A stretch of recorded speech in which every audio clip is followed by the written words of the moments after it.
हमारे भारतीय संस्कारों ने पश्चिमी देशों के निवासियों तक के लोगों को आकर्षित किया है। भारत की पहचान है उसके संस्कार।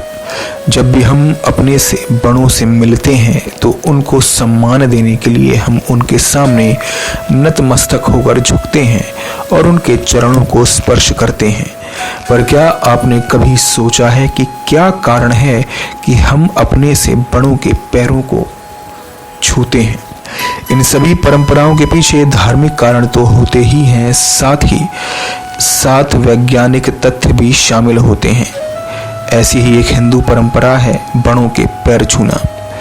आजकल बड़ों के पैर छूना केवल सम्मान दिखाने का एक तरीका माना जाता है, लेकिन असल में इस परंपरा में कई महत्वपूर्ण कारण भी छिपे हैं। इन कारणों को जानने के बाद आप किसी के कहने पर नहीं बल्कि खुद ब खुद बड़ों के पैर छूने की आदत बनाएंगे। मनुष्य के पैर उसके शरीर का आधार माने जाते हैं, क्योंकि हमारा पूरा शरीर इन्हीं पर टिका होता है।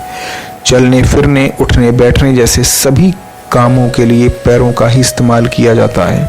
इतना ही नहीं, इन्हें पूरे शरीर का भार हमारे पैरों पर ही जाता है। जब हम किसी के सामने झुकते हैं तो घमंड, अहंकार जैसी चीज़ों को त्याग कर ऐसा करते हैं। ऐसे में अपने बुजुर्गों और बड़ों के पैर छूकर हम उनकी उम्र, उनके ज्ञान, उनकी उपलब्धियों और उनके अनुभव को सम्मान देते हैं। बदले में वे हमारी तरक्की और अच्छे जीवन के लिए कामना करते हैं और आशीर्वाद देते हैं। अथर्ववेद के अनुसार जब भी हम किसी के पैर छूते हैं तो उनका सारा ज्ञान और अनुभव हमें प्राप्त होने लगता है। मान्यताओं के अनुसार किसी के पैर छूने के लिए हमें उनके सामने नीचे की ओर झुकना चाहिए।